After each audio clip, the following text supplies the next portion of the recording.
Bueno, y pues en esta noche yo quiero compartir algo muy hermoso. Esta mañana, muy temprano, me llegó un mensaje de un amado y queridísimo hermano diciéndome: muchas felicidades, hermano pastor.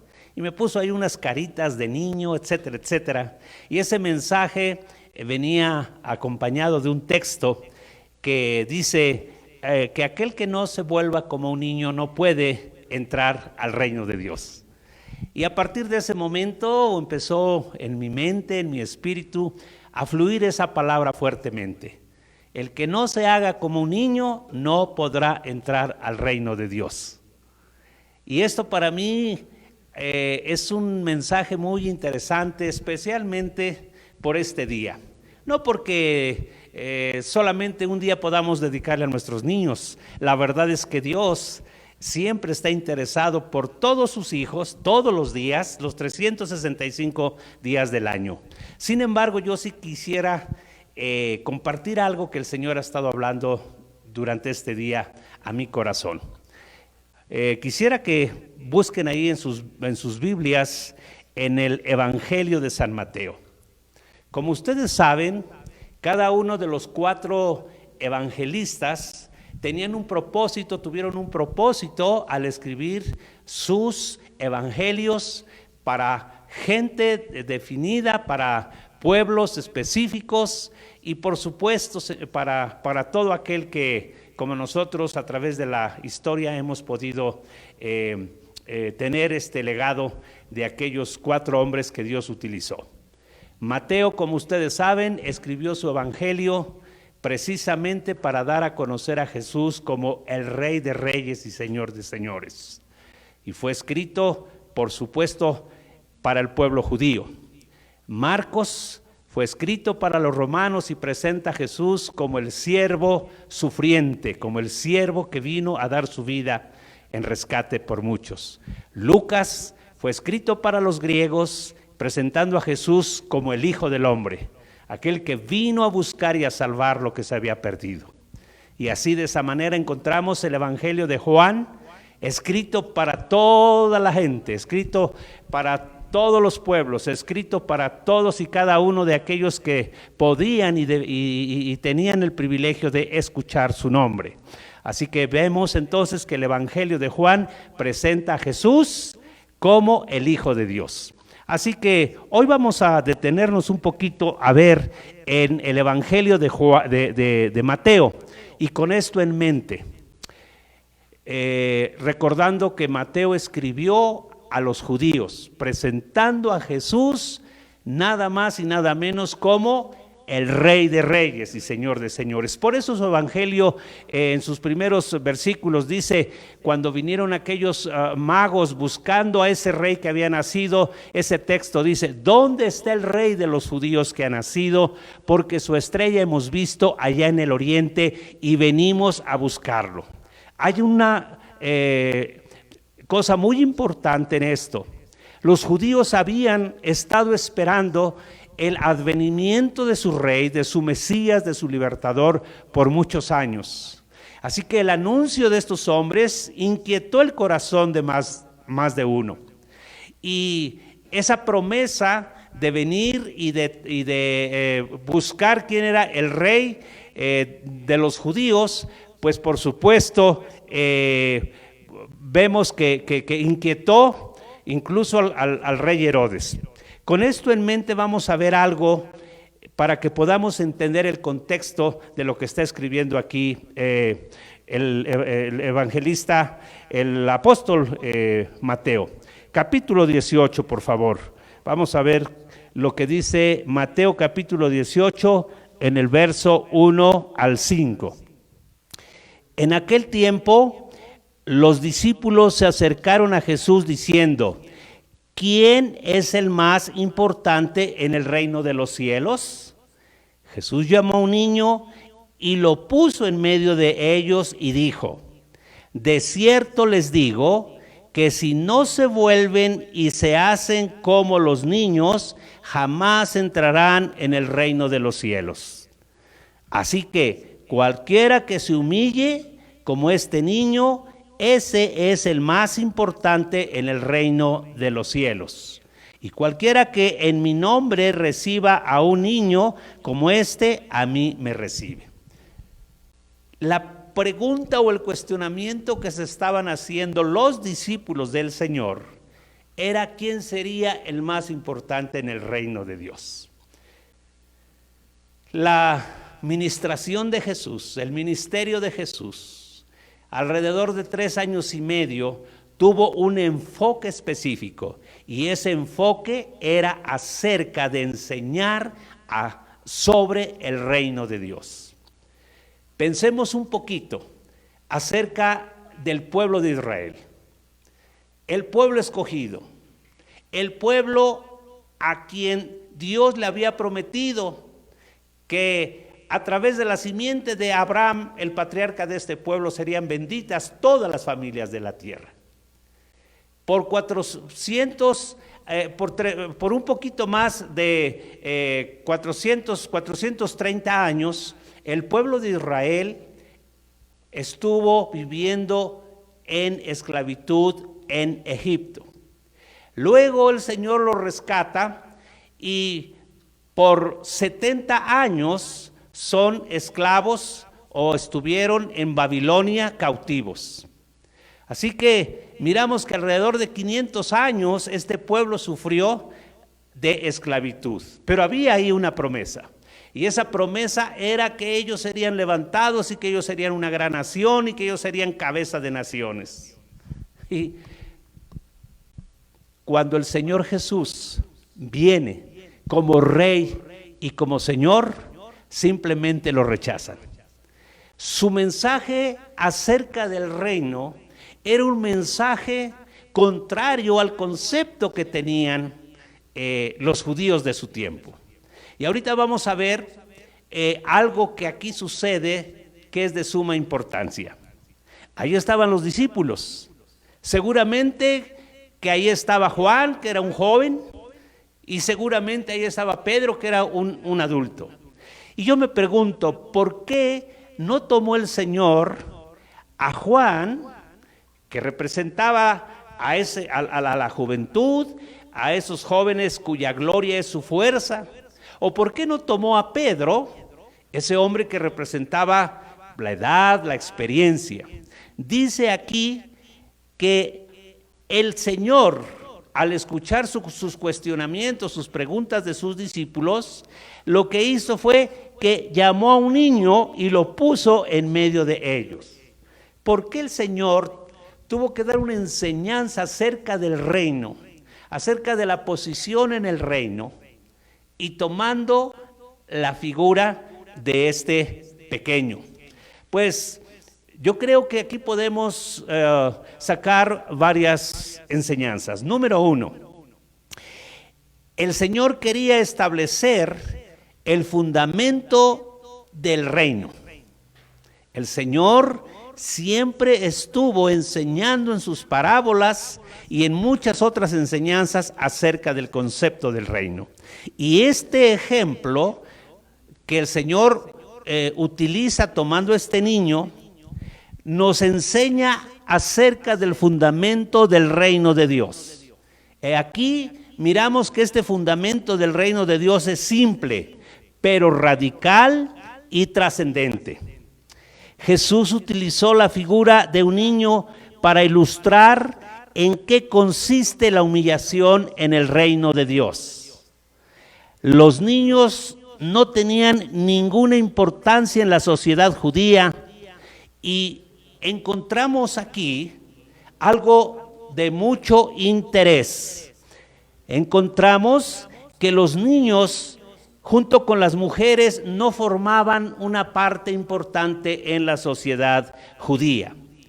Si podemos ver aquí mismo en el Evangelio de Mateo, capítulo 14, vamos a ver en el Evangelio de Juan 14, vamos a ver en el verso 21, todos conocemos esta escena donde el Señor alimenta a la multitud, pero vamos a mirar algo que nos va a llamar la atención. Dice aquí lo siguiente, dice que luego mandó en el verso 19 Luego mandó que la gente se recostara sobre la hierba. Todos fueron invitados a comer, la gente. Luego dice, tomó los 5 panes y los 2 pescados, y alzando los ojos al cielo los bendijo. Después de partirlos, dio los panes a los discípulos y ellos a la gente. Todos comieron. Ahí en su casa, diga usted, todos comieron. Espero que usted haya comido también este día, porque Dios sigue siendo nuestro proveedor. Pero mire lo que dice, todos comieron y se saciaron, gloria al Señor. No solamente es bueno comer, sino también saciarse. Así que vemos aquí que todos comieron y se saciaron. Y se recogieron 12 canastas llenas de lo que sobró de los pedazos. Los que comieron eran como 5,000 hombres, sin contar las mujeres y los niños. ¿Se da usted cuenta cómo eran considerados tanto las mujeres como los niños? Miramos entonces que aquí en este pasaje miramos la posición que tenían los niños en la época del Señor Jesús. Vemos que los niños no tenían ninguna importancia en la sociedad judía, y ya vimos este ejemplo. Y en los tiempos del Señor, si nacía un varón, se hacía una fiesta, pero si era mujer, muchas veces había lamento. Incluso en la sociedad grecorromana, los padres tenían el derecho de decidir si aceptar o no a un hijo después de que había nacido. Para colmo, si mataban a uno de sus hijos, no se consideraba homicidio. Traemos esto a colación del contexto en el que el Señor toma a este niño y lo muestra y da esa enseñanza acerca de la importancia del reino de Dios. Vamos a ir viendo que en este contexto los niños eran los más vulnerables, por supuesto. Los niños eran los más vulnerables dentro de esta sociedad. Sin embargo, aquí miramos que Jesús no encontró mejor recurso didáctico que los niños para poner en alto los valores del reino. Jesús invirtió la pirámide, por decirlo de alguna manera. Miramos aquí entonces cómo Jesús pone de manifiesto que los más importantes son los más débiles. Y esto, para el concepto de los judíos acerca del tema del reino, era un pensamiento contrario a lo que ellos estaban acostumbrados a oír y a esperar. Ahora vemos entonces que en el concepto que Jesús tiene acerca del reino, vemos que los niños privilegian el poder del amor, mientras que los autoritarios adultos, para ellos lo más importante era el poder. Y con esta era la mentalidad de los judíos. Para ellos la palabra reino significaba poder. Y esta enseñanza de Jesús no solamente chocó, no solamente causó una revolución en el pensamiento judío, en el pensamiento religioso de su tiempo. Este pensamiento ha revolucionado a través de estos 2000 años con las enseñanzas de Jesús. El Señor dijo que los reyes de la tierra, los reyes de las naciones se enseñorean del hombre, pero Él dijo en otro pasaje, pero no será así en medio de vosotros. El que quiera ser el mayor tendrá que ser el menor. Y esto, por supuesto, tiene que ver con una especie de humillación. Y cuando hablamos de poder, pues la palabra humillación no encaja. La palabra humillación no es parte de un concepto de reino, no va con el poder. Pero el Rey de Reyes y Señor de Señores, cuando Él vino, la palabra de Dios dice que Él sufrió la peor humillación, porque siendo en forma de Dios, no tuvo eso como cosa a que aferrarse, sino que se despojó de sí mismo, haciéndose obediente hasta la muerte y muerte de cruz. Pero dice la palabra, que por eso fue exaltado hasta lo sumo, y se le dio un nombre que es sobre todo nombre, para que en el nombre de Jesús se doble toda rodilla de los que están en el cielo, de los que están en la tierra, y toda lengua confiese que Jesús es el Señor. Los principios del reino son diferentes al principio de los conceptos de poder, de dominio y de enseñoreamiento que el hombre tiene en sus pensamientos. Así que vamos mirando algunas cosas que tienen que ver con esto. Bien, miramos entonces que cuando el Señor toma a este niño y lo pone como un ejemplo de lo que debe ser lo grande en el reino de Dios, esto sufrió un impacto, por supuesto, en el corazón de sus discípulos. ¿Qué quiere decir esto? Quiere decir que los niños no tienen problema con la humildad. Por eso tomó Jesús a un niño. Un niño no tiene problema con la humildad, cosa que los más grandes nos cuesta mucho trabajo. Ellos pueden entender que sus padres son más que ellos y les deben respeto. Los adultos ni siquiera muchas veces reconocen que haya algo más. Por eso a veces es un poco orgulloso el acercarse, el buscar a Dios en el concepto de padre, porque el orgullo en un corazón así no se presta para ser partícipe en el reino de Dios. Otra cosa que vemos, que esta enseñanza nos enseña que al recibir a un niño significa asumir los valores del reino de Dios. Y solo de ese modo recibir al rey del reino que es Jesús. Y uno se pregunta, ¿y por qué este ejemplo? Bueno, podemos mirar que esto tiene como enseñanza, estos valores del reino, nos enseñan que el poder de Dios se perfecciona en la debilidad humana. Ahí encontramos en 2 de Corintios 12, del 9 al 10, esta enseñanza. Dios se perfecciona en la debilidad humana. Un niño es un niño débil, es un niño indefenso. Y qué interesante que esta figura el Señor la haya tomado para decir, si ustedes tienen estas características, entrarán al reino de Dios. ¿Por qué dice esto el Señor?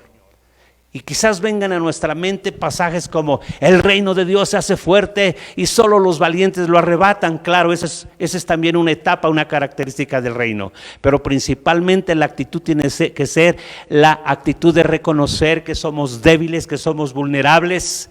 Pero eso es bueno a los ojos de Dios. Los que somos hijos de Dios debemos tener esta actitud que tienen los niños, de humildad, que creen todo lo que se les dice. Y esta debe ser la característica para nosotros todos los días. Creer lo que Dios ha dicho en sus en sus promesas. Aunque veamos que las situaciones son adversas, nosotros seguimos creyendo, porque eso le agrada al Señor. Así que vamos aquí mirando que vamos terminando. El apóstol Pablo pudo concebir el reino de Dios de la siguiente manera. Él dijo en Romanos 14, 17, porque el reino de Dios no consiste en comidas ni en bebidas. ¿Qué quiso decir esto? Él quiso decir que el reino no consiste en cuestiones materiales, en cuestiones perecederas, en cuestiones que pasan, que dejan de ser en cualquier momento. El reino de Dios, dice, no consiste en comidas ni en bebidas. El reino de Dios consiste, por lo menos aquí, en tres cosas: Número 1 dice, el reino de Dios consiste en justicia. El reino de Dios consiste en amor. El reino de Dios consiste en gozo. Por cierto, son 3 de las características del fruto del Espíritu: amor, gozo, paz, paciencia, bondad, benignidad, fe, mansedumbre y templanza. Así que los conceptos del reino son conceptos que tenemos que tener presentes en nuestros corazones. Pero esto solamente cuando actuamos como actúa un niño. Y hay un pasaje ahí en 2 de Corintios que nos puede recordar lo que el Señor está diciendo en estos pasajes. 2 de Corintios 5:21. Vamos a terminar con este pasaje. 2 de Corintios 5:21. Ahí usted búsquelo, usted disfrute este pasaje. 1 de Corintios 5:21. Mire lo que dice la palabra del Señor. 2 de Corintios, perdón. 5:21.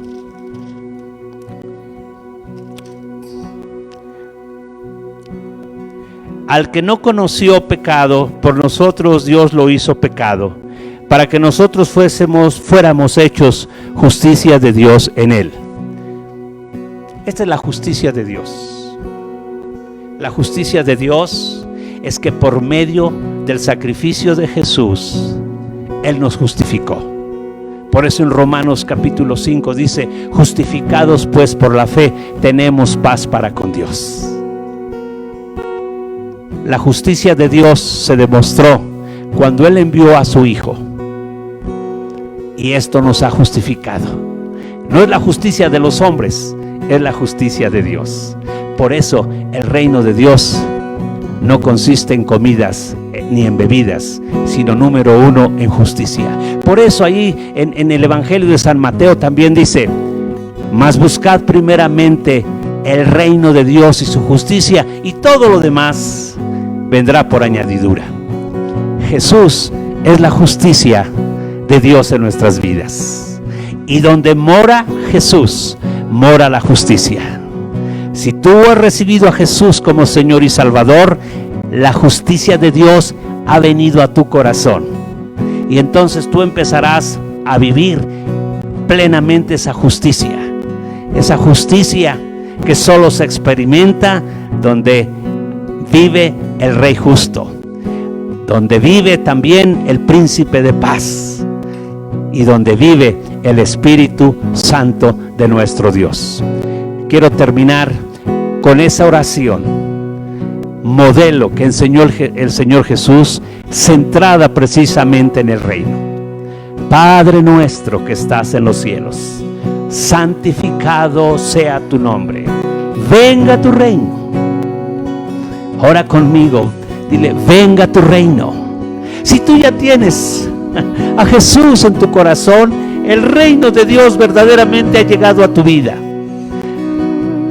Pero pídele que la característica, este principio de la justicia de Dios, sea una manera de vivir en ti, en tu matrimonio, en tu familia.